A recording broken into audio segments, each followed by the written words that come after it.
but rather than repeating some platitudes or some common beliefs which are floating all over internet about Hinduism, I will try to give a unified conceptual framework which is not so common when people study Hinduism. Sometimes they don't understand the system. So I will try to provide a systematic approach to what Hinduism is.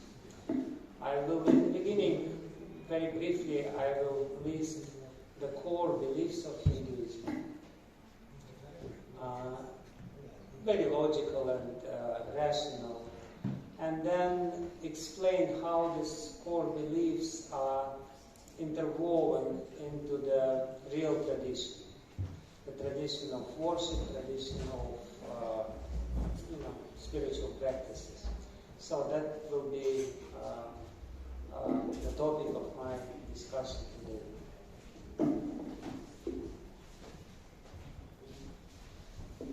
So, as you know, Hinduism is the third largest religion of the world and the most ancient one. Among, of course, the Abrahamic traditions like Muslim faith and Christianity and Judaism, they constitute majority of religions, but nevertheless, Hindus are quite significant number of people. It's 1.2 billion people all over the world.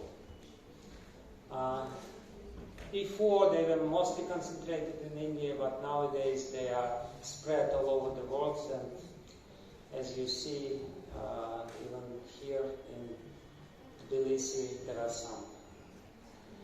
And it's the most ancient tradition. According to the conservative estimation, it's at least 8,000 years old. In the most ancient book of Hinduism, Rig Veda, Saraswati River is frequently mentioned. Saraswati River dried up around 4,000 years back. So during the time of Rig Veda, Saraswati River was the most prominent river in Indian subcontinent. It was around 8 kilometers wide. It was a huge river. It took some time for it to dry up. Therefore, they say that it's at least 8 to 10,000 years old. But according to Hindu tradition itself, it has no beginning. And therefore, it's called Sanatana Dharma. The word Sanatana means eternal.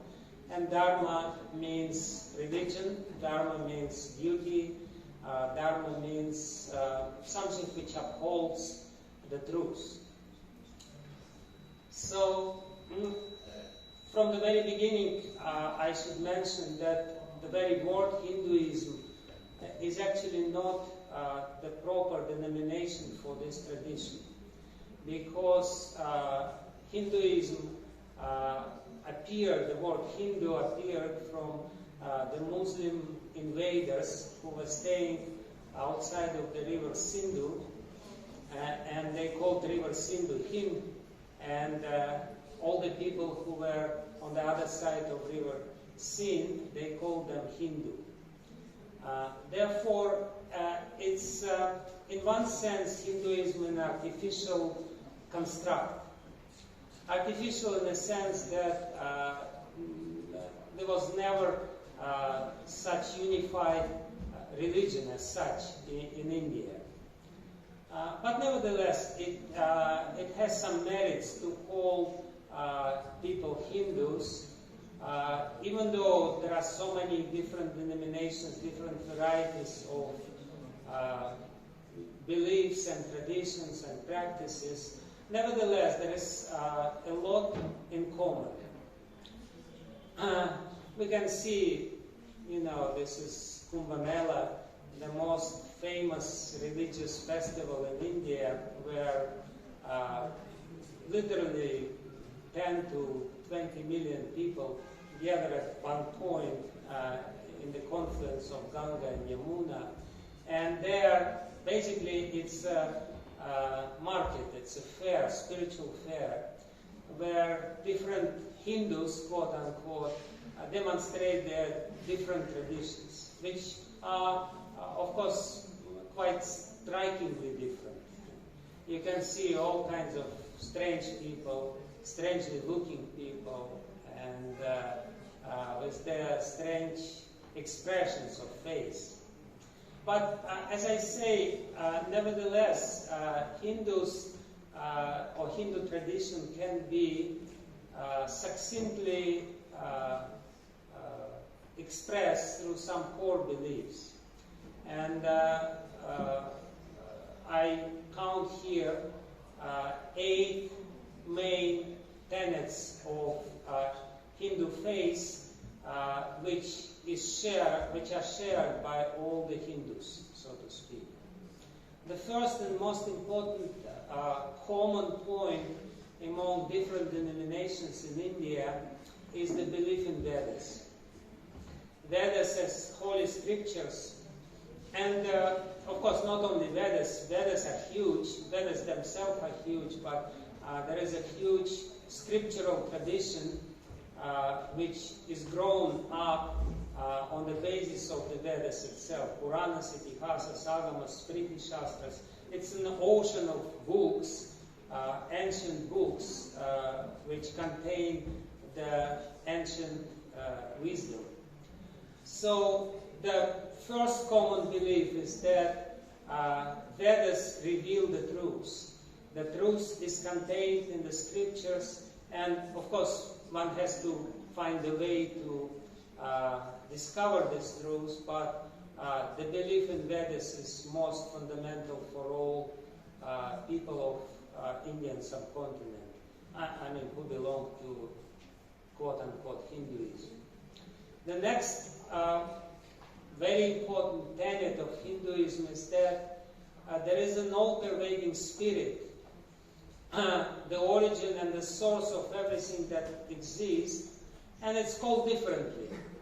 But this spirit is one. It can be God, it can be called God, it can be called differently, Brahman, Atman, Paramatma, Bhagavan, Ishvara. Ishvara means controller, Bhagavan means the personal God, Paramatma means the super soul or the soul, supreme soul of the universe. So that's the second core belief. The third core belief is that there is individual soul. We're all spiritual beings. This individual soul is called Atma, and literally, if we translate the word Atma from Sanskrit, it means something dynamic. According to Hindu philosophy, matter is dull, but the spirit is dynamic, spirit is developing, and we can see or we can recognize the presence of the spirit by the fact that something is developing, something in the matter. Like human being, we are growing, we produce some byproducts, some children, and so on and so forth. So Atma means the living force, which is dynamic. Jiva means something which is living, which lives and which develops. So it's a very important tenet that the soul is different from the matter. It's distinct, and it's the source of consciousness. Consciousness is not a byproduct or not an emergent quality of matter. It's a very distinct property of the soul. So whatever we see around us is the combination of matter and soul, which have opposing qualities. So the presence of the soul enlivens material body, and most important, soul is not created. That's the difference between Christianity and Hindu tradition. They don't say that at one point the soul was created. It has never been created. It's eternal. It's coexistent with God. It's a manifestation of divinity. So the fourth most important belief is, of course, transmigration of the soul or reincarnation. It's very common nowadays. And in the Vedas it is said that there is 8,400,000 species of life. And the soul, the eternal particle of consciousness, can go through this evolutionary cycle till it reaches the certain stage, and then it may get liberated. But otherwise, it can rotate in this cycle of birth and death among this 8 million species of life. So that's the symbolic description of reincarnation. The soul is the same. The same soul is in the body of a small child, and the same soul is in the body of dying man. But then when the soul dies, it is born again. And then the fifth most fundamental core belief of Hinduism is that the transmigration of the soul, reincarnation of the soul, is governed by the law of karma. The law of karma is the universal law of cause and effect. And basically, it's if we speak in the language of the Bible, what you sow, you will reap. You will reap what you sow. So it's the cause and effect law which governs the transmigration of the soul. The sixth important belief is that material universe is also eternal. It was created at one point, but it undergoes the endless cycle of creation, preservation, and dissolution. Again, it's a striking difference between Abrahamic tradition, which state that the material universe, or the planet which we are living, was created at one point, that nothing was there before, and God knows what will be there after. But again, according to Hindu belief, the matter is eternal. It's the energy of God, but it undergoes the cycles of creation, preservation, and dissolution. And it's long cycles, long enough for us to not understand that it's cyclic. Because when when we imagine a circle of a very big diameter, we will not be able to see that it's circle. We only will see the linear portion in front of us. Therefore, this belief in linear time is understandable from our limited point of view, but according to the scriptures of ancient India, the time is eternal and time is cyclic, and therefore there is a rotation of this cycle in the universe in general. And then the seventh most important belief, and that's the one before last, there is 8 altogether. There is a way to counteract karma.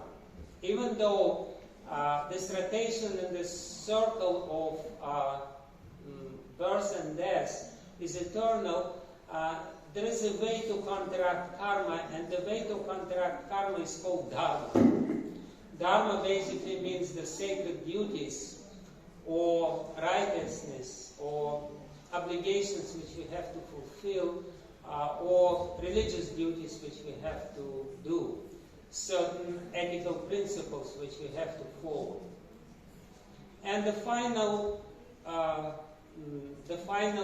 common belief for all people who consider themselves Hindus is that the success of human life is achieved by attaining moksha, or liberation, salvation from this circle of or cycle of birth and death.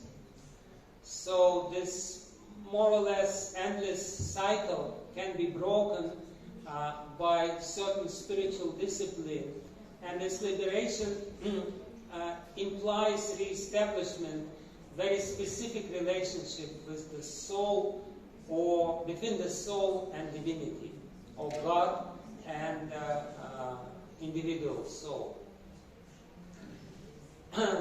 So that's the introduction to the core beliefs.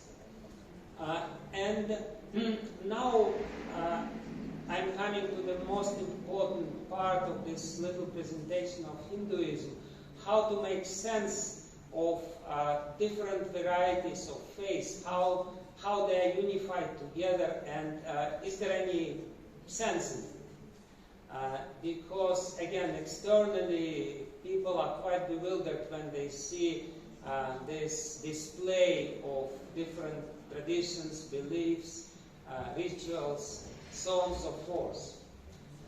So, very important philosophical point which we have to understand before we understand the system of the elevation of spirit according to Hinduism.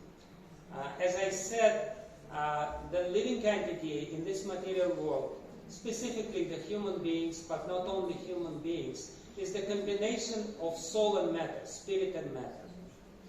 And matter is dead, matter is unconscious, it's becoming conscious only because of the presence of the soul.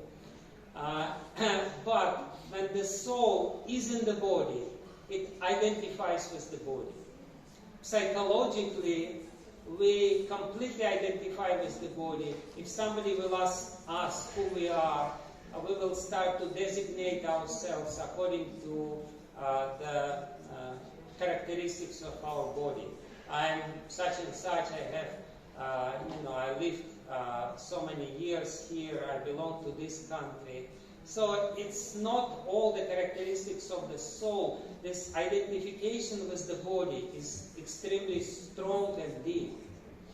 And therefore, every human being, all of us included, has two main tendencies, which are quite opposing to each other.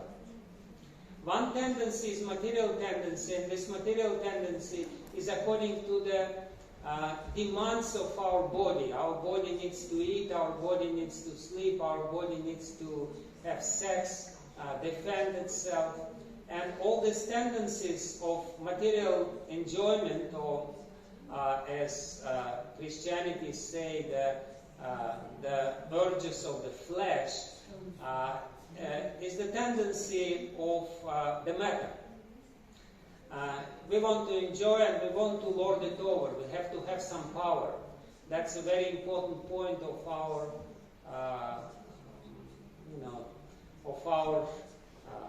understanding of what life is all about. And then there is quite opposing tendency, spiritual tendency, and every one of us has some sort of devotion, some sort of worshipable object. People are worshippers. In Bhagavad Gita, Krishna says that we are made, the soul is made of faith. Shraddhamayayam Purushaha. Purusha, the soul, is made of faith. We do believe that there is a higher power. We do believe that there is God.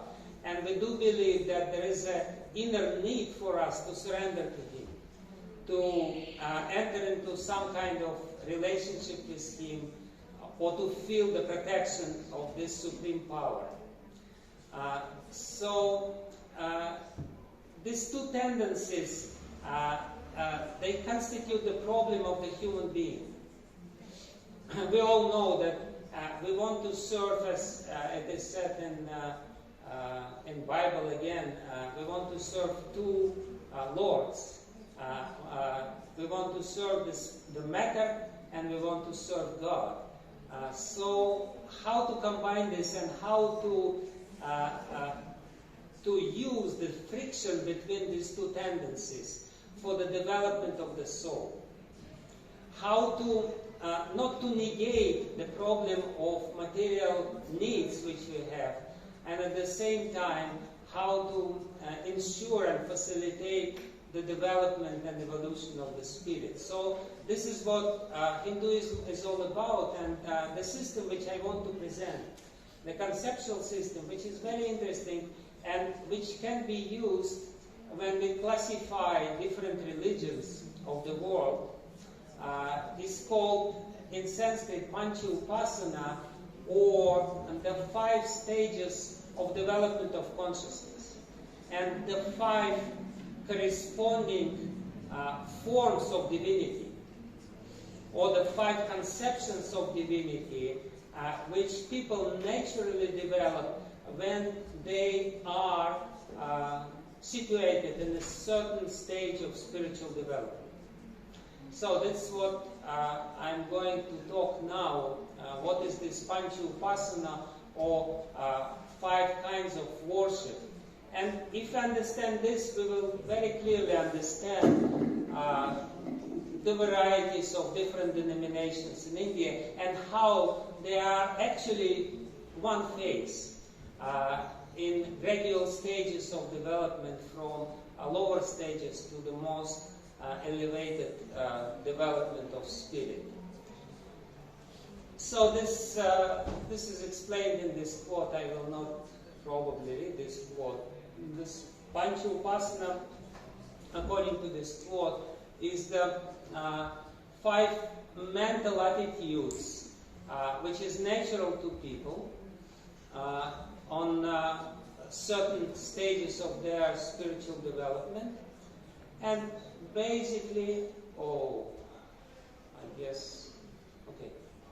anyway, so we can classify people according to the 6 stages of development. Of course, there are so many different ways to classify different people, but according to their identification with matter, according to the extent how they identify with the matter, we can classify them as immoral atheists, those people who completely identify with the material body. They tend not to follow any moral principles. They just want to gratify their senses, and they tend to be atheistic. So then, on a certain level, people don't know what is the divinity. They have some intuition that there is a higher force, but they don't really understand what it is, and they call themselves agnostics. They say, I don't know whether God is there or not, maybe it's not clear to me. These people, they less identify with the matter, and they are more moral, absolutely more moral. The most famous agnostic of the world is Immanuel Kant, who was famous for his morality. They may not believe in God, but they do believe that we should live clean and moral life. The 3rd stage of development of spirit, or when the degree of identification with the matter lessens, people understand that consciousness is different from the matter. That the consciousness which I have is different, and it's governed by different set of laws, and they try to follow certain religious principles.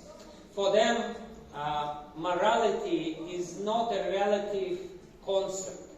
Morality is the manifestation of the eternal moral law which is there, which is instituted by God Himself. And then there is people on the 4th stage of development, people who just want salvation, who want to be saved, who want liberation. If we use Hindu nomenclature, salvationism. And then there is people who want to practice devotion, to express devotion, like in Christianity or Muslim faith. That's the 5th stage of development. And then the most spontaneous expression of devotion, which is called love of God, is the highest stage according to this classification. Please don't take me wrong. I don't want to denigrate some people on the lower stages of development. This is just a natural classification of people according to the extent they identify themselves with the body. The soul identifies with the body. So, so that's what was missing. Okay. So immoralities, moral peace, salvationists, practitioners of devotion, and then lovers of God. So, as I said, the difference in the extent of the identification with the body, on the first stage, this complete identification. On the second stage, they identify themselves more with the living energy, more with the mental processes, but also with the living energy within themselves. Then on the third level, the identification is more with the mind, with the moral principles and the social interactions. On the fourth stage, they distinguish quite clearly the consciousness from the matter. So they identify themselves with the spirit, and therefore they realize that the spirit can exist without matter. It doesn't have to be connected with the matter to exist. They believe firmly in the eternity of the soul and the possibility of the soul to exist outside of the body. So on the fifth stage, when the identification with the body lessens even more, then there is a clear understanding that there is God and I belong to God. I do not belong to this material world. This material world is not my eternal place of existence. And then finally, on the sixth stage of development, God becomes the object of pure love.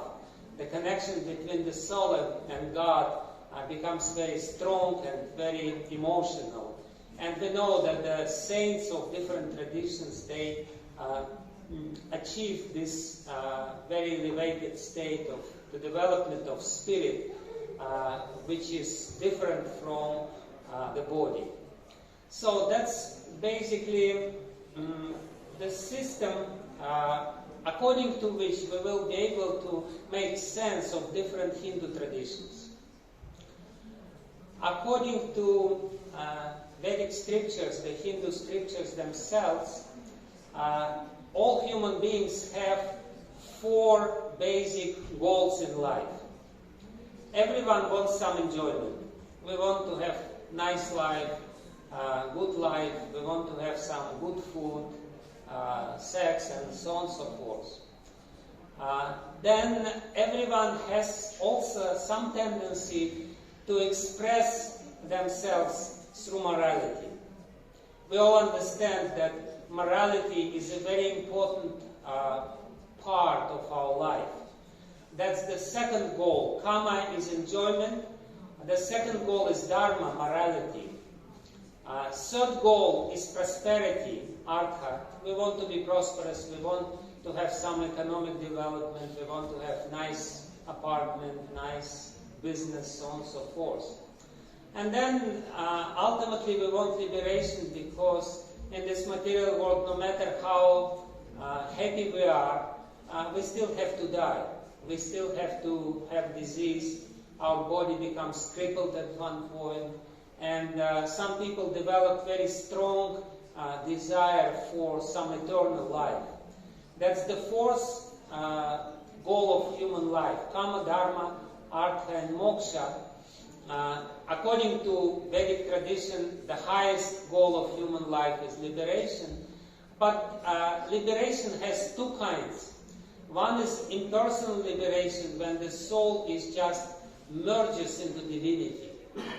It loses its individual existence and becomes, unified spirit, so to speak. And then there is personal liberation, when we retain our personal identity, but this identity is not material identity. This identity is spiritual identity. And then the most elevated state is when we are not completely, totally spiritual, not when we re-established our spiritual identity, but we defined ourselves in relationship with God. That's the 5th stage of development. And according to this ladder of development of spirit, there are these 5 kinds of worship, Panchupasana. And there is the 5th kind of worship. And all different denominations in India can very neatly fit into this system of 5 kinds of worship. And as I said, this Panchupasana is the classical understanding of Vedic scriptures. It's the worship of Devi or Shakta Dharma, Shakti, material energy. Then the worship of Sun God. And again, it's not Sun God proper. It's the manifestation of divinity in the form of the sun. It's completely incorrect understanding that Hindus believe in many gods. Yes, there are many different forms of God, but God is one. And these different forms of God is nothing but different conceptions of divinity which people naturally develop on certain stage of their spiritual evolution. So then Ganesh, all those people who superficially familiar with Hinduism, they identify Hindus as the worshippers of some elephant-like god, and they find it very peculiar and humorous. Then there is Shiva, and then there is Vishnu, Vaishnava Dharma, and then there is conception of God in the form of Krishna or Radha Krishna. And I will explain these 5 forms very briefly for our understanding. So, why it is necessary? What I want to explain here, this is the most important point of the whole presentation, is that we have these 2 tendencies. And in some religious beliefs, people, they tend to reject our material identity completely.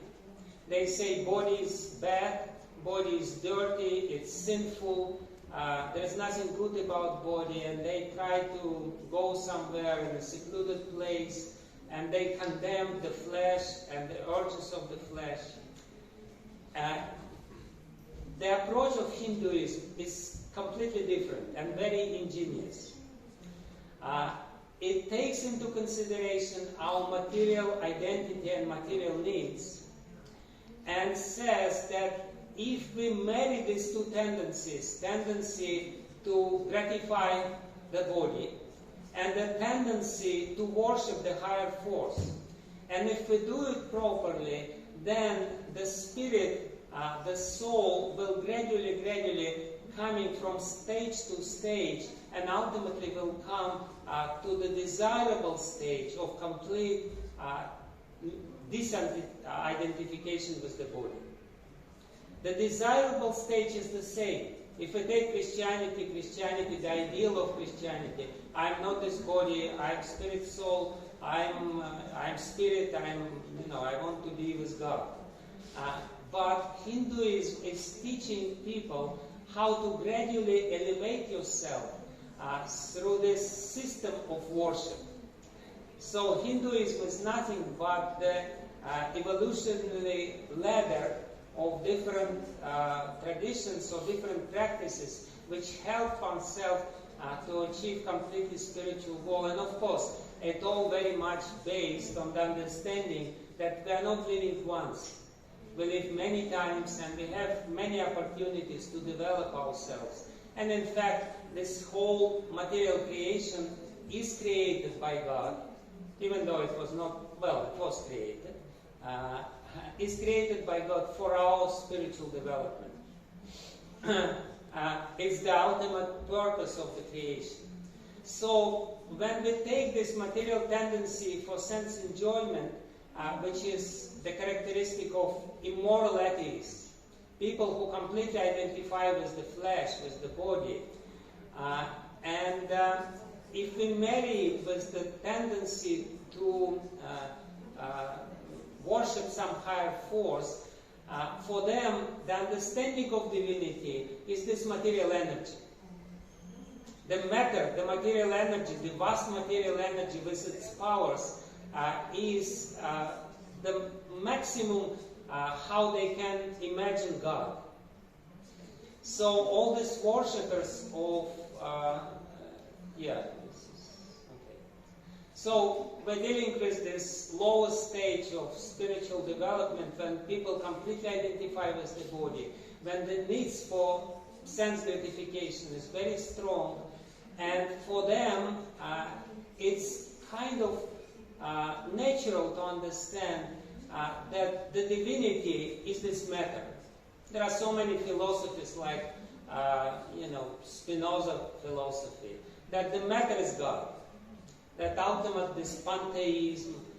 So we're starting our spiritual journey from this understanding that matter is God, material energy is God, and by worshipping matter through different methods, this method is called Tantra, through some tantric worship, we can fulfill our desires.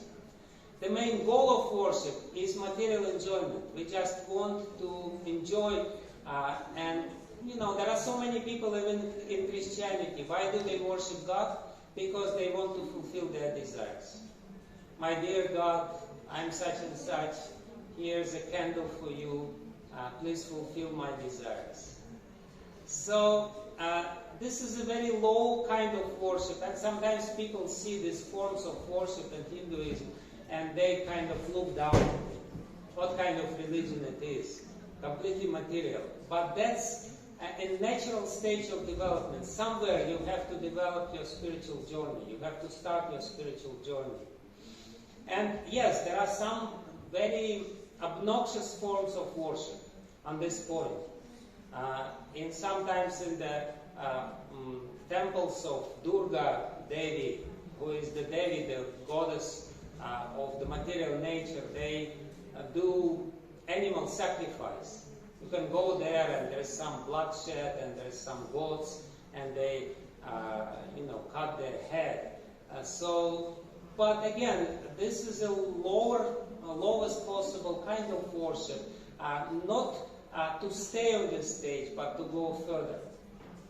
So these people, they say that there are 9 forms of material energy. These 9 forms come from the understanding there are 3 modes of material nature. Sattva, which is very pure mode of material nature. Rajas, which is passion, dynamic force of matter. And there is tamas, very ignorant form of matter. So matter has 9 manifestations. 3 degrees of the manifestation of tamas, 3 degrees of manifestation of rajas, and 3 degrees of manifestation of sattva. So therefore they worship 9 forms of Durga according to their desires. Shall I continue? Yeah, sure. So if they have very low kind of desires, they worship, this ignorant tamasic forms of material energy. If they have more passionate desires, they worship this 3 forms of Durga, which are capable of fulfilling their desires. They want to be prosperous, they want money, and so on and so forth. Or sometimes they worship Durga for knowledge. Sometimes students come and they do some puja, some worship of goddess to ensure that they have good exams. So it's all quite materialistic worship. There are 2 kinds of worship, as I said, very pure Durga worship and quite tamasic Durga worship. One should not be bewildered by this. the very important understanding is that we should start somewhere, and that's the point where we should start, to weaken or slacken our identification with the body, because when our material desires are very strong, and if they are not fulfilled, it's not helpful for our spiritual development. To happily develop our spirit, we have to be basically satisfied. Our basic needs and desires should be satisfied. And, very often people start worshipping God, even though it may be monotheistic religion, Abrahamic religion, but they still worship God just to fulfill their material desires. And therefore, this is a necessary initial stage. So, then, when the spirit develops further, we understand that it's not enough just to satisfy my senses. To be happy in this world, I have to also take into consideration other people who are around me. And therefore, we have to establish some rules. I satisfy my senses here, and you satisfy my senses there, and we don't clash. People understand that it's not enough just to roughly satisfy their senses, but it's important to establish some moral rules. Please don't do to me something which I don't like, and I promise to you that I will not do something which you don't like. Within my sphere of existence, I will gratify my senses, but I will not encroach in your right. It's a very modern idea, Western democratic idea that, as long as we are not interfering with the gratification of other people, it's fine. It's not a very high concept, but it's definitely better than the lower stage when people are completely unregulated. So that's, as I said, that's understanding of divinity has the understanding of Sun, God, as the source of energy. Basically, on the second stage of development, you understand that it's much more important to develop the energy in the body rather than grossly gratify the senses of the body. People on this stage, they want to live healthy life, they're jogging, they're doing all kinds of exercises because they value more than the enjoyment of the flesh, the enjoyment of the energy, the usage of the energy. So they want to live long life, healthy life, peaceful life, and they definitely want to fulfill one's desire and enjoyment as a result. So in this case,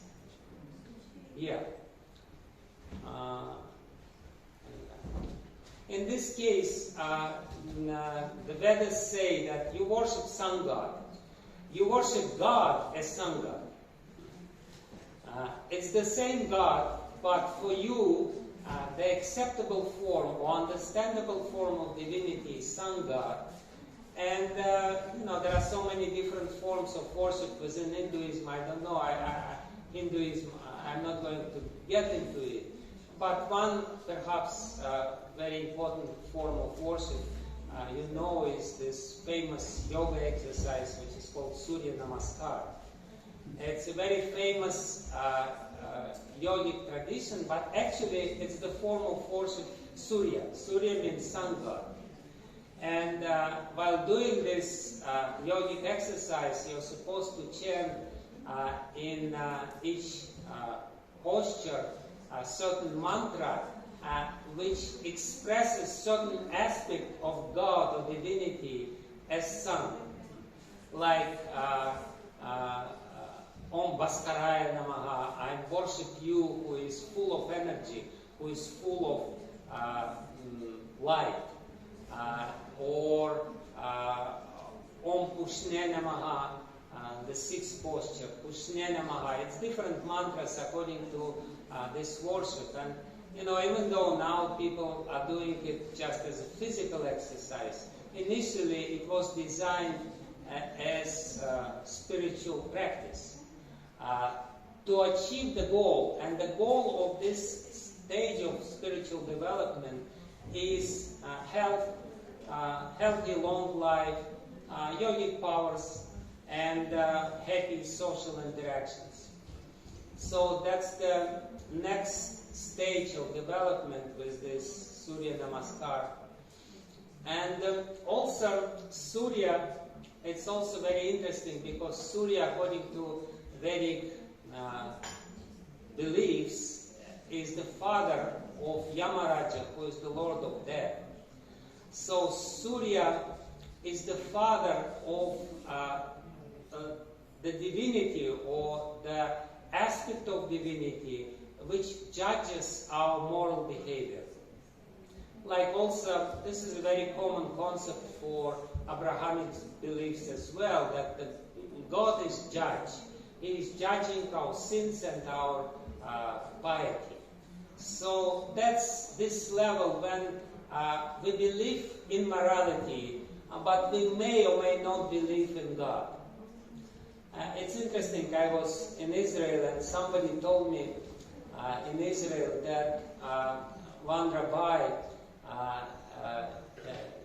who is of course the follower of Judaism, he says Judaism is the best religion. Why? Because you don't have to believe in God to be a Jew, but you have to follow strict rules. So there is certain aspect of every religion which more or less stresses the following of the rules without stressing too much the nature of God Himself. You may not believe in God, but you still have to believe in the rules, in the following of rules and morality. The next third stage, you're not too tired, are you? Shall I continue? Okay. So we're in the middle, but I think I will finish quickly. So the third stage of development of the spirit, and again, I want to remind you that development of spirit is measured by the degree of identification with the matter. The less the identification, the more developed spirit is. The next stage is when we identify more or less us with the mind, not so much with the body. We are more or less living on the level of the mind, and we believe in God, we believe in morality. In the previous stage, we only believe in moral principles, and the next stage, we believe that there is God and it's important. But our understanding of God is the one who fulfills the desires of our mind. This is again very common and easily identifiable stage of human development, when people are mostly concentrated in their mind, their mental constructs. So this is the third stage of development. Yeah, and it's called Ganapatya Dharma, and that's the level of the worship of Ganesh. And the corresponding goal of this worship is economic development, prosperity, wealth. And we know that ancient India was a very wealthy country, the most affluent and prosperous country of the world. Ganesh has even more forms. Durga has 9 forms. Surya has 12 aspects, 12 different manifestations according to the signs of zodiac and according to different, manifestations of this energy of the sun.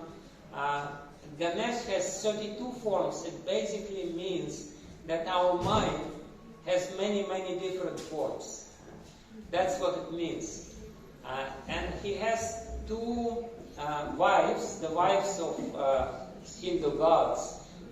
Their energy And these two wives, it's basically two main beliefs why people worship Ganesh.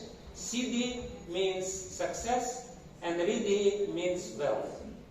People on a certain stage, they ready to worship God, but their main focus is to achieve success in life and to achieve wealth, prosperity. And yeah, prosperity, material and social well-being. Not only material well-being, but social well-being, all the nice interactions with other people in the society are important.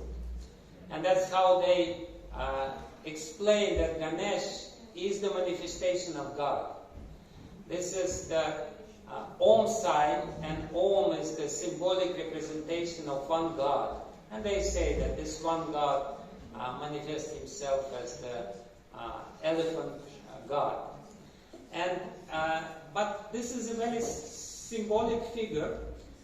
It doesn't mean that Ganesh doesn't exist. Hindu firmly believe that he exists, but his whole, this icons of Ganesh, they very importantly explain different features of human mind which is capable to achieve success in this world. What kind of mind you have to be successful in this world.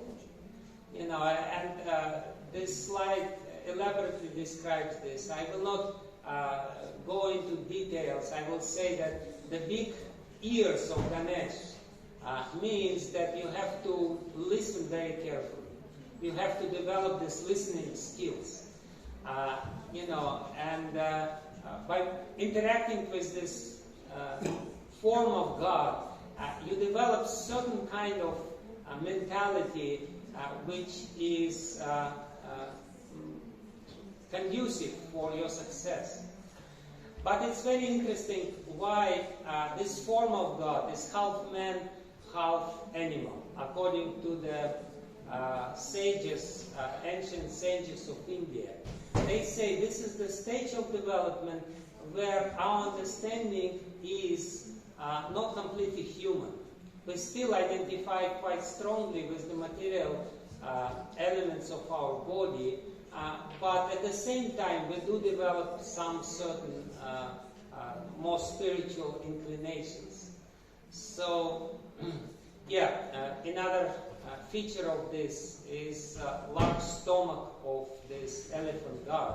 And large stomach basically means that Ganesh can digest good and bad in life. He has very strong digestive powers, and it means that through going through these experiences, bad and good, one is able to deal with these experiences. He is not completely frustrated by some bad occurrences in his life and not very enamored by the good occurrences. He is digesting them and he is firm in his determination. Anyway, this is the symbolic explanation of this figure of God, and this is different features of God and different names according to the different desires of people. And then the fourth stage of spiritual development is that stage when the human being clearly understands, I am not this body.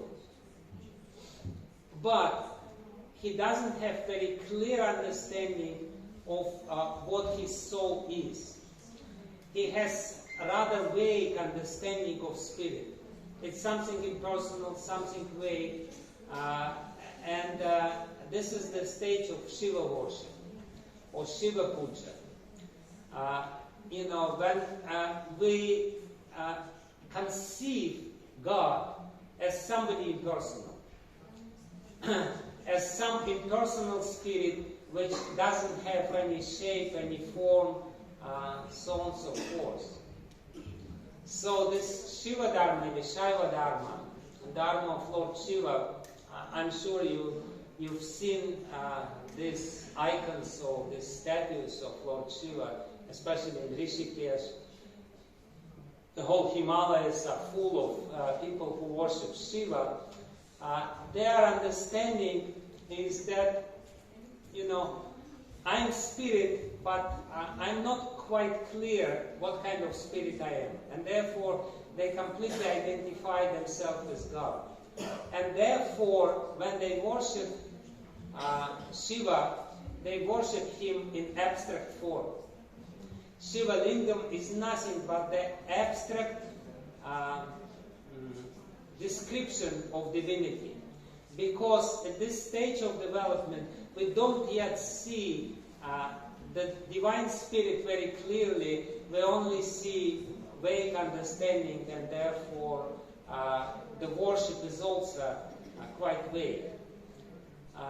Anyway, so the most famous slogans of this stage of development: Aham Brahmasmi, I am spirit, I am the soul. Shivoham, I am Shiva. Soham, I am he. Brahmasmi, I am spirit. Tattvamasi, you are that, you are those. So this is all the stages of this impersonal, and most often people, they identify the whole Hinduism with this understanding. They think that all the Hindus, they think that God is something impersonal. But it's not. It's a certain stage of development where people want some liberation. And ultimately spiritual suicide, because they do want to finish their individual existence. They think that individual existence is the source of miseries, and therefore they want to merge into the spirit. This is a quote from one Upanishad, Shaiva Upanishad, which explains this kind of religion, so to speak, or this kind of branch of religion, of Hindu religion. By meditating on the Supreme Lord Shiva with 3 eyes and blue throat, accompanied by his consort Uma, who is inconceivable, invisible, peaceful, with countless form, eternal, without beginning, middle, or end, the one powerful entity composed of knowledge and bliss, the astonishing person with no form, the sage attains the original source beyond the material realm. He is all beings who have appeared in the past and who will appear in the future. Knowing him, one surpasses death. There is no other path for liberation. So that's a very clear concept of divinity. When we all want. We ultimately want to finish our individual existence and merge into this original divinity, which has no form and which has so many forms and so on and so forth, as explained here. So it's a spiritual understanding, purely spiritual understanding, but quite indistinct. And then the 5th stage of development, I only have 2 more to go before I finish my presentation. It's just a couple of minutes more. So when we understand that the soul is different from God, that the soul is eternally a little spark of spirit, atom of spirit, we develop this mode of surrender and service, and that's the mode of monotheistic religions. If we take Christianity, Christianity speaks about this service to God and service to to others.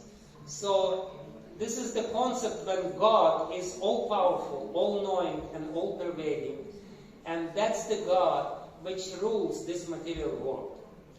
That's not the ultimate aspect of God, but it's a very elevated concept of God. God who is the ruler of this world. He is not God for himself, but he is God for us. He has created this world, and he is ruling this world, and we have to surrender to him. And that's the level of devotional service, and that's the level of Vaishnava Dharma or Vishnu worship.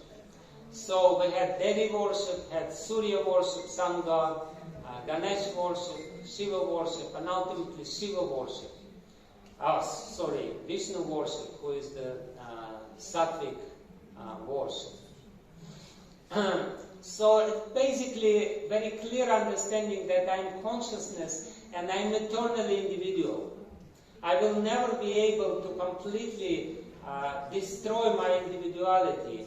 I remain as I am, and God will remain as He is. The question is not to destroy my identity. The question is to restore my spiritual identity. That's the level of this development, the fifth level of development. So the concept of divinity is all-pervading, all-knowing, all-powerful, personal God, who is called Vishnu. The very word Vishnu means all-pervading. And it means that He is all-knowing because He is in everyone's heart. So Vishnu is not a sectarian name. It's the name of God which manifests these aspects of divinity. All-pervading, all-knowing, all-powerful, creator, maintainer, and destroyer of this universe. And very important mode of worship here is, of course, worship in the temple. There are so many Hindu temples are there. Hearing devotional discourses like Mahabharata, Ramayana, and chanting of the names of God. And the goal of this worship is personal liberation in the spiritual world. When I completely re-establish my spiritual identity and go to the spiritual realm of existence. And this is the form of God because He is not only all-powerful and all-knowing, but He is all-merciful. He comes periodically to this world. And therefore there is the concept of avatars. Avatara means when God comes here and manifests some of His pastimes, some of His leelas, as they say, for the salvation of human beings. That's why He is most powerful and most merciful at the same time. He comes here personally.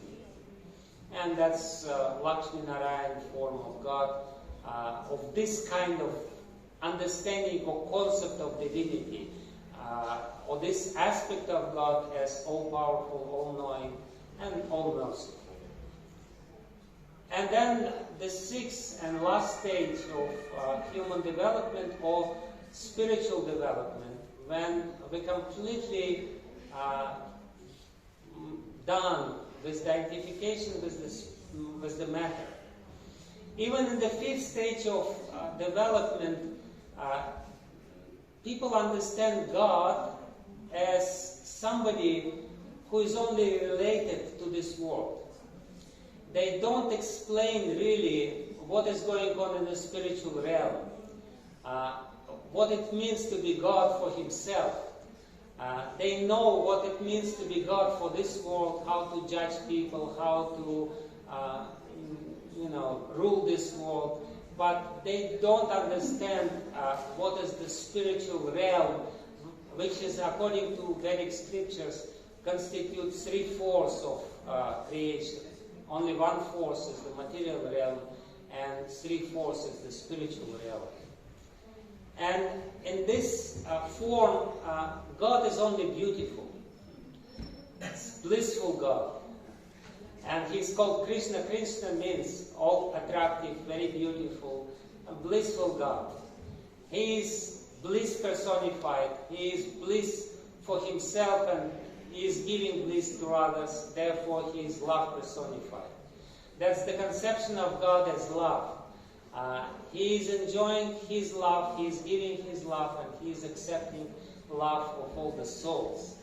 And the main worship to this kind of divinity is chanting of the names of God and service of God in particular mood.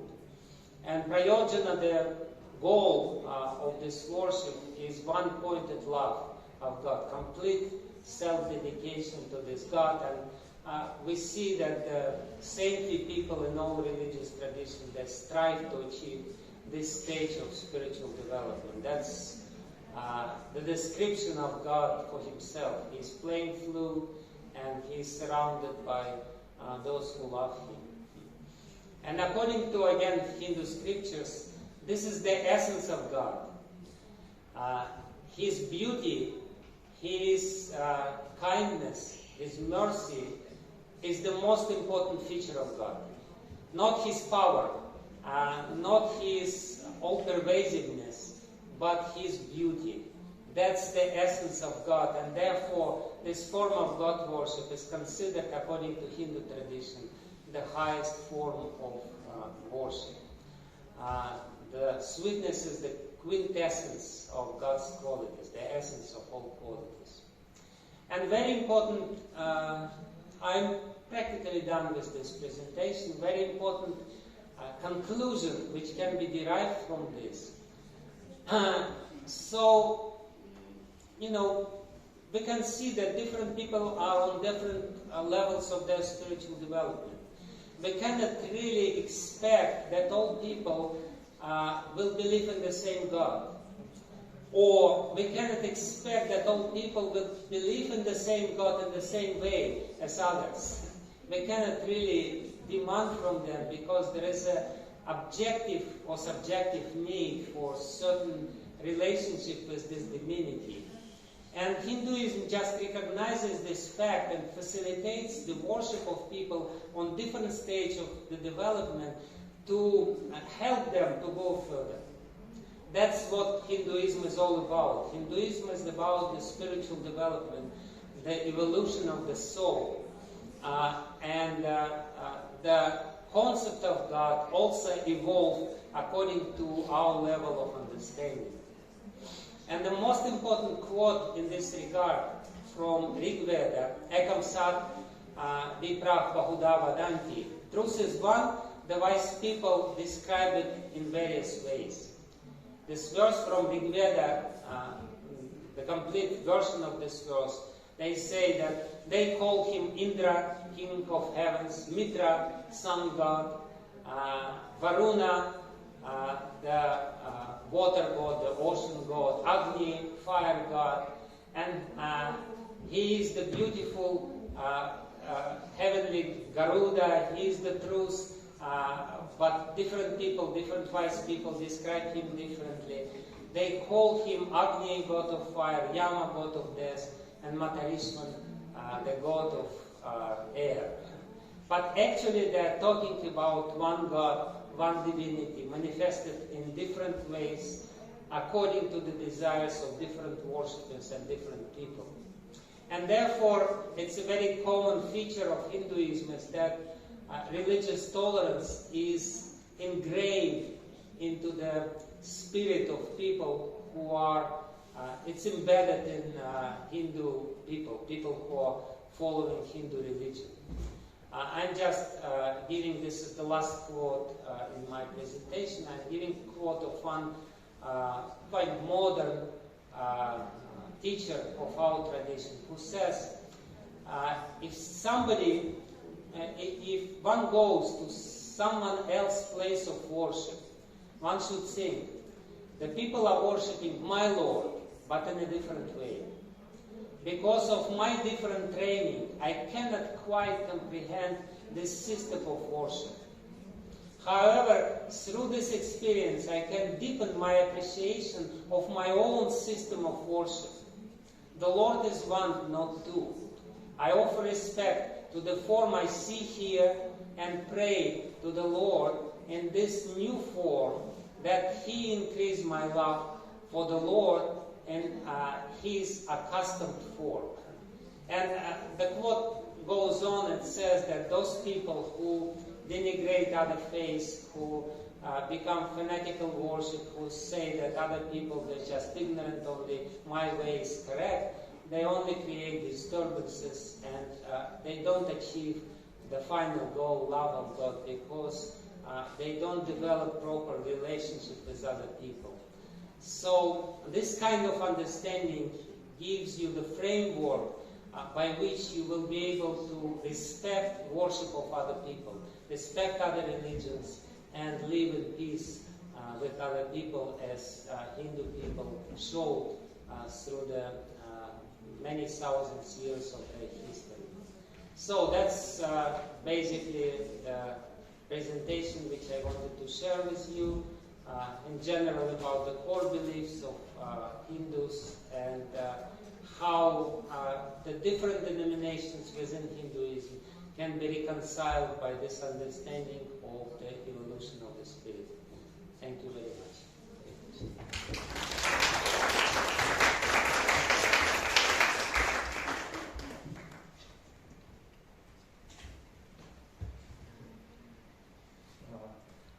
First of all, thank you very much for such divine lecture, because for me it's incredible how you manage to put in 1 hour so much information. That's why I have a question.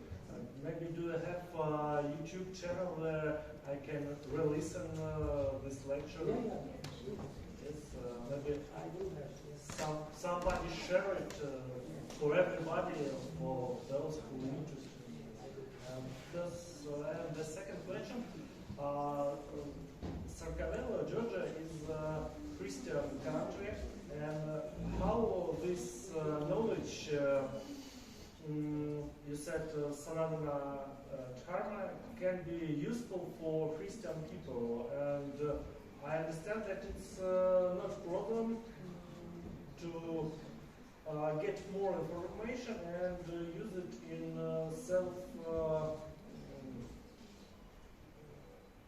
for yourself to increase in your belief. See, Hinduism is a very philosophical and very scientific tradition with a lot of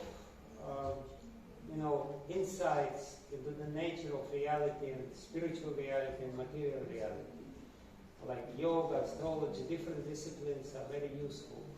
So it's, as I try to explain, Christianity fits into this scheme. It's a monotheistic belief in God, which is natural for people on a certain level of spiritual development. If you understand the scientific principles behind the spiritual science, it will be helpful. I know many people who said, I read Bible and then I read Bhagavad Gita, and after reading Bhagavad Gita I understand what they say in Bible much more clearly. Because the scientific or rational system, this is actually what made me quote-unquote Hindu. I never imagined that I would become Hindu. I just read Bhagavad Gita and I thought it's very rational. I'm a scientist by my background, and I would not be satisfied with some religious superstitions or some beliefs which say, just believe or otherwise you will go to hell.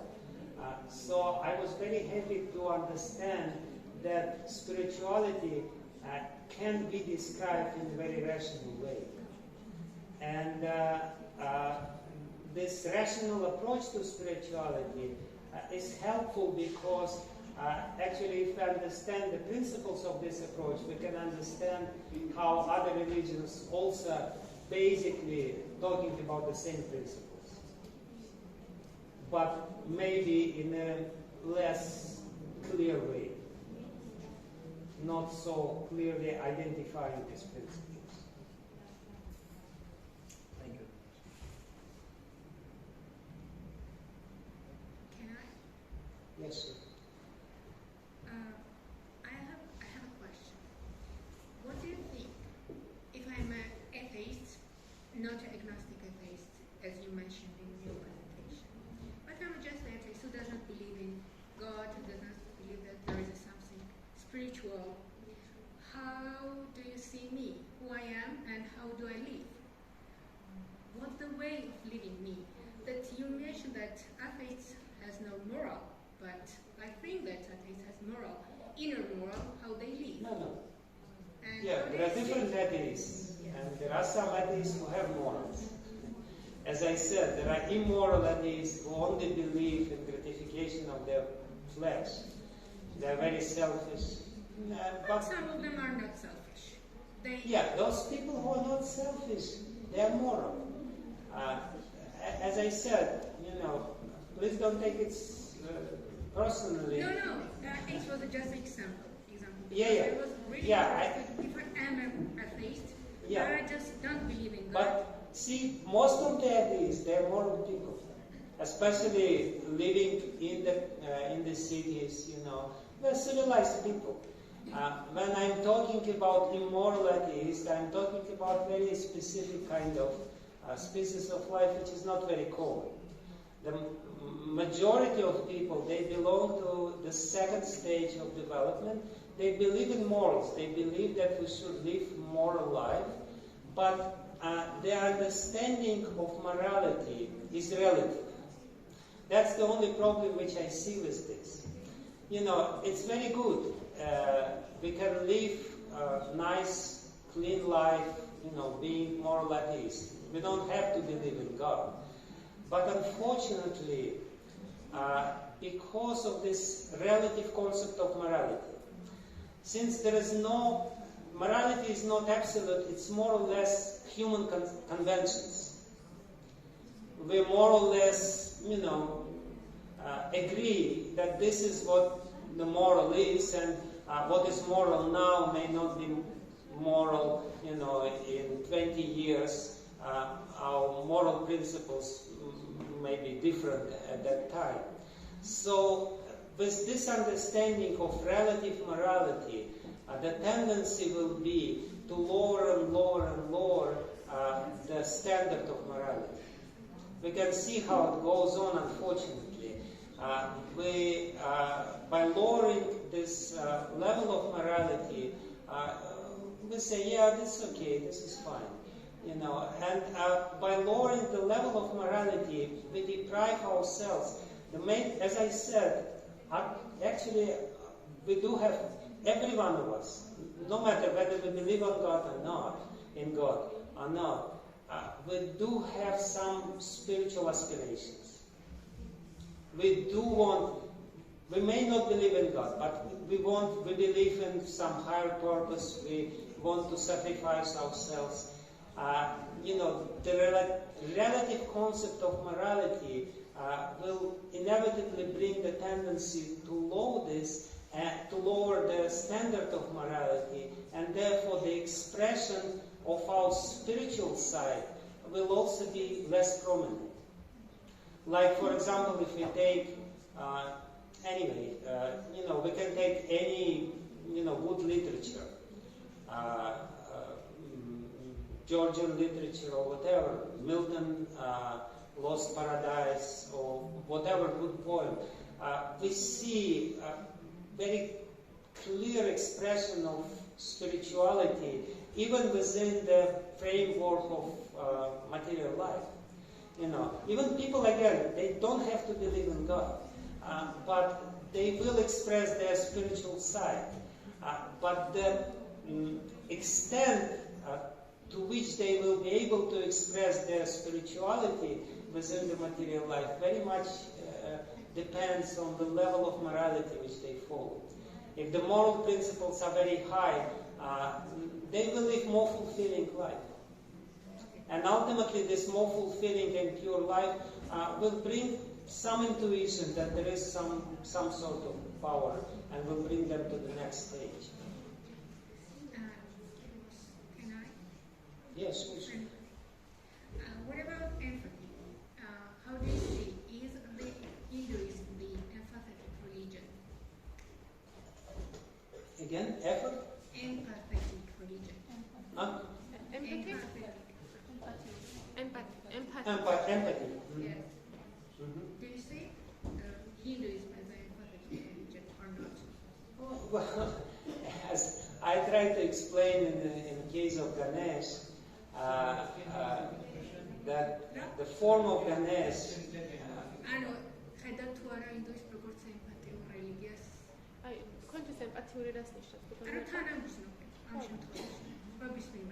And when personal empathy, if they can find. Definitely. As I tried to explain this, that at a certain level of our spiritual development, which is, according to this system, corresponds to Ganesh worship, you will try, your emphasis will be to develop certain good qualities. And empathy is definitely one of the most beautiful qualities which we have, and therefore Ganesh has big ears, because empathy starts with the ability to hear. When we hear somebody and try to really understand what is behind what people say. So empathy is a natural stage of spiritual development. Those people who are grossly identifying with the body, they are not very,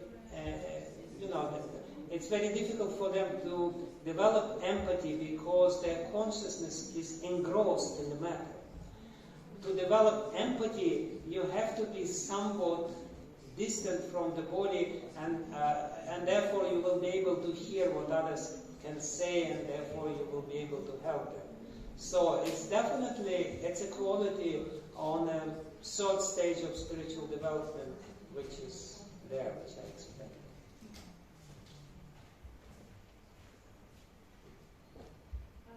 First of all, thank you so much. It was very interesting. I have two different questions. First, I wanted to ask about the 6 stages. I'm not sure that I understand completely.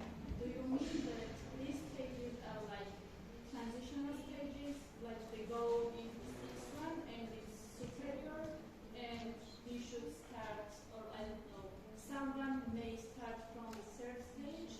I don't know why is he or she on the 3rd stage at the beginning, and the aim is to like reach the last one, or someone need to start from the 1st and... Yeah, I will explain. Thank you. As I said, there is a concept of transmigration of the soul. We are not living for the first time in this world. We came with a certain qualities. And we know some people are born with, very elevated, very exalted qualities. Some people are born with less exalted qualities. It's according to their karma, what they were doing, how pious life they led in the previous life. They are born in a certain condition, in a certain country, in a certain circumstances. And ultimately, I gave this conceptual framework to understand that according to the core Hindu belief, we are not the body, we are the soul. But we strongly identify with the body. It's a nice theoretical concept for us, but to apply it in practice, it's not so easy. So the spiritual development is described here in this presentation as the lessening degree of identification with the body and more identification with the qualities of the spirit. As I said, what is the quality of the spirit? The spirit is dynamic, spirit is alive, spirit is conscious. Matter is dull, matter is ignorant, and matter is not really conscious. Being the spirit, and there is a conflict, and we all know this conflict. Sometimes when our spiritual aspiration, the spiritual aspiration says, do this, and it will be good for you. Don't go for this lower stuff. And some others think within us say, no, just don't go too high, be normal, so to speak. So there is a conflict. Every religion talks about this conflict. That there is some good aspiration which literally brings us up, and there is a bad aspirations which drag us down. And we are on a certain stage. You are born already in a certain stage of development because you already went through some development in your previous life. And if you understand that my goal is evolution, I don't want to degrade. It's so natural, we don't want to degrade, right? When we see people who completely degraded their consciousness due to alcohol or drug addiction, they completely, their consciousness becomes less and less and less developed. Their mind is less developed, their intelligence is less developed, emotions are less developed. We see them, we don't want to go there, right? We want to develop. So this system just explains what development really means. Development means the less identification with the body and the more identification with the spirit, which is blissful by nature, which is eternal by nature, and which is by nature has the consciousness as its constitution. So the human soul has three basic qualities. It's eternal, it's not dying. When body is dying, the soul is not dying. It has consciousness, and it has knowledge. It has consciousness as the nature, and it has consciousness as the content of our understanding. And it's blissful by nature. And in this world, we are actually striving for this. We want eternity, we want knowledge, and we want bliss. So the complete realization of these natural goals of every human being is when we are not identified ourselves with the body. And therefore, this development, this ladder is described in this way. Yes, we instinctively we want to go up. And to go up means ultimately to reestablish our complete spiritual identity. And I have another question. Yeah. I had a feeling that you were talking about, some kind of philosophical system or science or something like that when you spoke, and then you said yourself that you couldn't imagine yourself into any religion, but you found Hinduism very rational. Personally, I associate religion with faith, but I don't feel or see any faith in your attitude towards Hinduism. This is just my, I just perceive like this. So it's because I was trying to be very impartial. It's a camouflage. I was not supposed to be too religious here. If you want, I can display my religious side as well. But I was addressing this specific audience, and that's why I was kind of hiding it. But I do have quite strong spiritual identity. Thank you first for your interesting lecture and for sharing your thoughts. It was very interesting. So I somehow continue with the first question. When you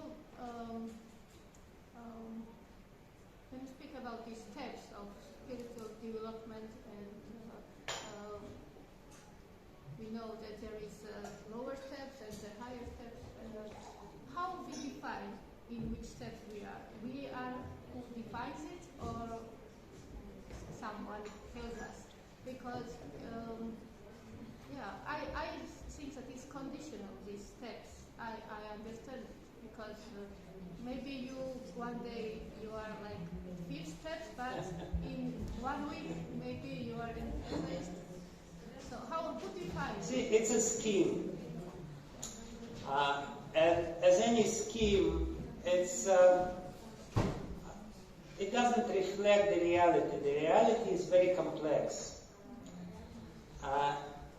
But we need schemes to understand the pattern of reality. Because, we cannot deal with the complexity of reality all the time. We need clear kind of guidelines, or clear understanding, clear map. It's a map. Like if you compare the map with the real territory, it's a very big difference, right? map is very schematic. It's a scheme. In reality, there are so many different things, but you need map to guide yourself through the territory, right? So in the same way, this scheme, which is, not completely 100% reflects the reality, but it helps to identify the tendencies. It would be gross, how to say this, gross misunderstanding or exaggeration to say that, somebody is only on this stage and somebody on this stage, and then all of a sudden he jumps on this stage. As you said, we're complex beings, and some part of us here, some part of us here. And sometimes in the very bright moments of our life, we are somewhere very high, and then we... It's a feeling. It's a feeling, yeah, it's a feeling. But why this scheme is necessary? Because if we clearly understand, the whole development, how the spirit develops, it will be easy for us to control the lower tendencies. As I said, there are some tendencies for us to degrade, to go lower, and there is a strong tendency for us to elevate. So if we clearly understand where do we go ultimately, if we go this way or that way, it will help us on the way up. Because as we know, it's easy to go down, it's difficult to climb up, And it's, when we go up, it's slow. When we go down, it's quite quick. So therefore, this tendency is there, it's quite dangerous, but if I understand that ultimately I have to go up, this is the nature of spirit, then it will help us to control our tendencies. And then also, in average, our consciousness is on a certain stage, in average. It's not that we're completely there, but on a certain, certain kind of understanding of divinity is more understandable to us, more relevant to us. For certain people, health is more relevant. For certain people, fulfilling their desires is more relevant. For them, love of God is some abstract concept, not very relevant to my life. But if I understand that there is a progression, I can be happy to be on the level where I am, and at the same time to make sure that I'm going up. And at one point I will understand, that this is the complete fulfillment of the potential, human potential, is actually saintliness of saintly people. Yes, and also, as I guess, you can combine somehow these steps, no? Because yeah, in reality, we see the combination and permutations of this. It's a fusion. When we take the real religions of this world, we will see that they are all combined. There is a fusion, and sometimes it's very difficult to deal with them. What is the beauty of Hinduism is that, again, it rationally describes spirituality as the science, with the scientific principles, and therefore it's easier to understand it through the lens of Hinduism. Every religion speaks about the same things. In every religion, people deal with the same problems which I described, but if we see it through the lens of Hinduism, we can identify these problems or the stages in an easier way. thank you.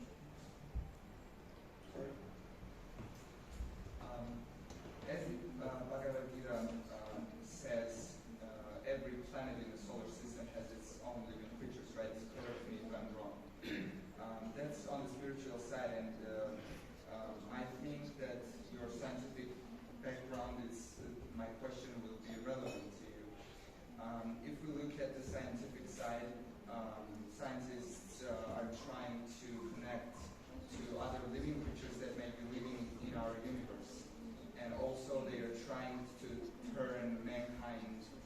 into a multiplanetary species.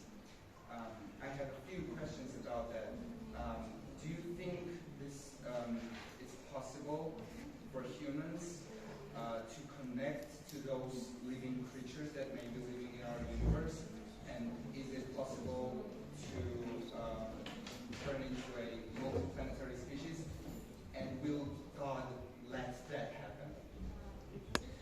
It's definitely possible. Moreover, in Hindu scriptures, there is a descriptions of this interplanetary travels and visits of higher beings to the earth. It's possible. It's less frequent now, even though there is this UFOs still coming. It's possible. It's just for that we also have to broaden our understanding of life. Unfortunately, people think that life can only be the way we see it here on the earth. The life which mostly consists of water and earth, whereas, according to Vedic scriptures, there is life on the sun. But the bodies of living entities in the sun, they are completely different than the bodies of us here. Yes, because we adopted this oxygen and water. Other Yeah. living creatures may. So it's a completely different mechanisms. If we understand this, it will be easy for us to try to connect. We should not be too narrow-minded and to see that there is only one way of life. Do you think that this will change mankind's spiritual life? Possible. I'm an optimistic by nature, even though there's not much reasons to be optimistic. Thank you.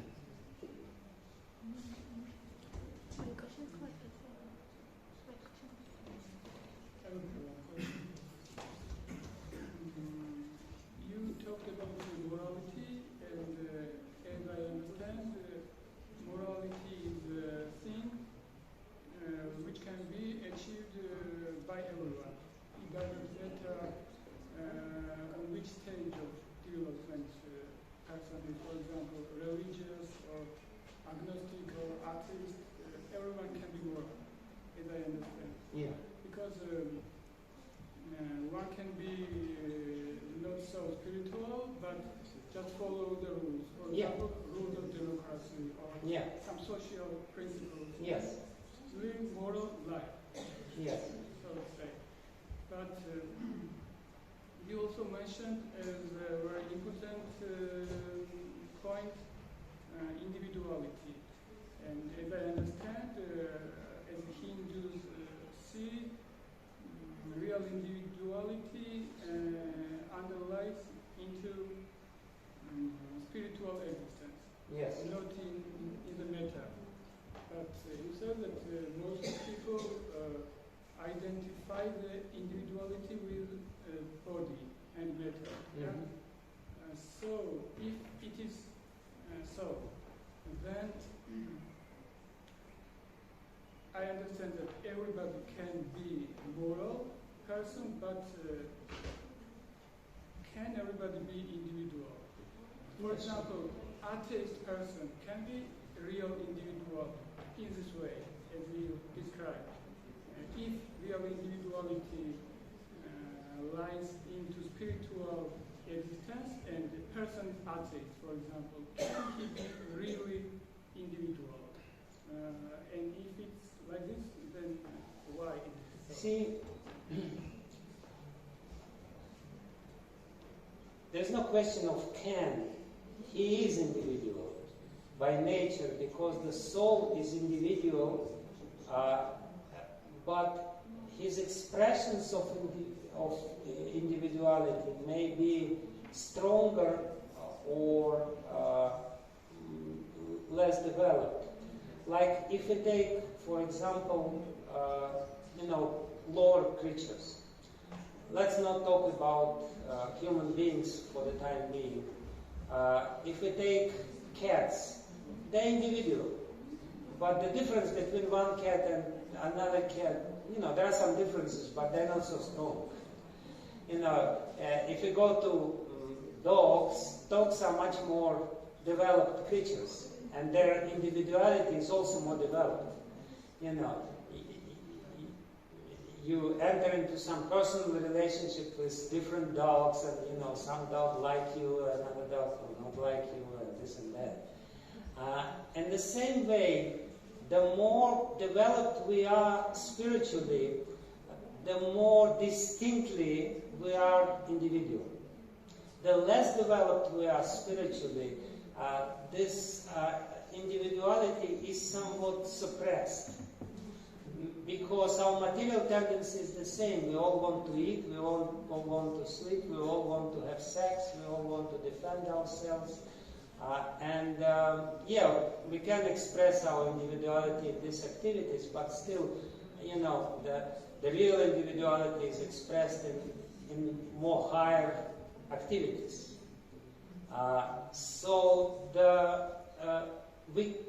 We are individual, we remain individual all the time, but the expression of this individuality will be different according to the degree of spiritual development.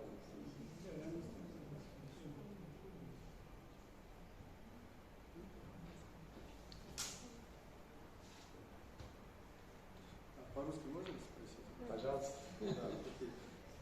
У меня вопрос не из темы презентации, но это касается духовного поиска.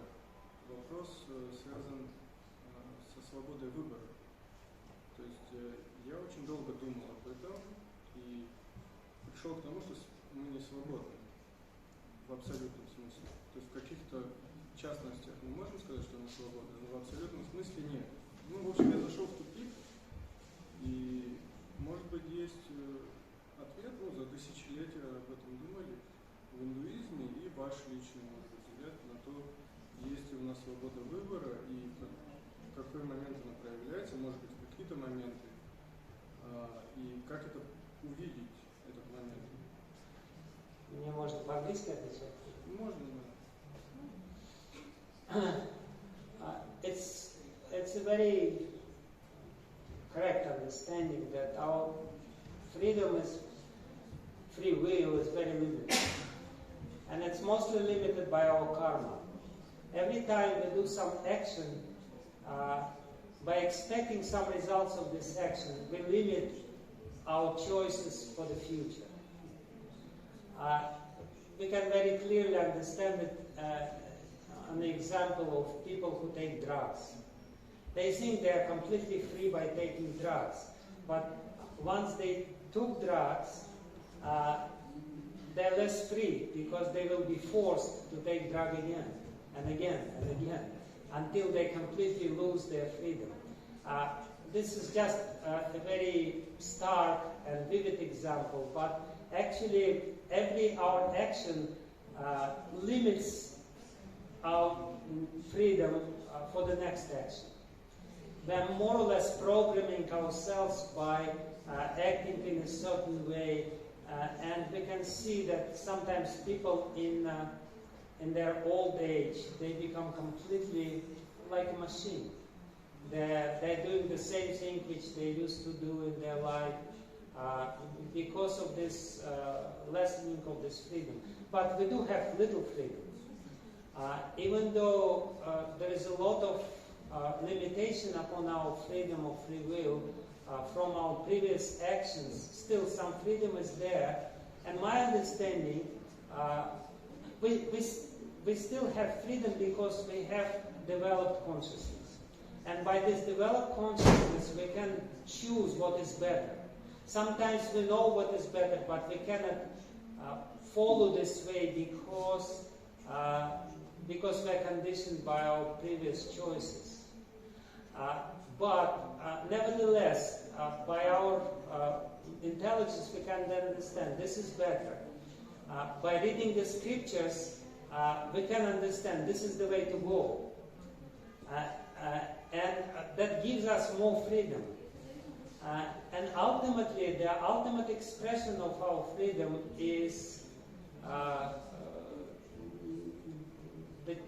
choice how we choose our association.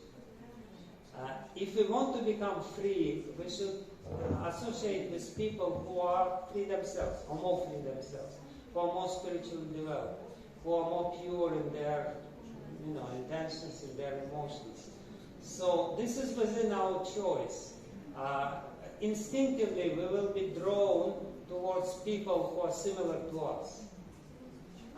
But we can choose and nevertheless associate and find pleasure in associating with people who are more elevated. And that will help us to increase the range of our freedom. But yes, our freedom is very little, very little. But nevertheless, it's there. And actually, this is the mission of human soul, human life, is to find this freedom within ourselves and to act according to this freedom. But to find it, we should associate with certain people who will help us with this.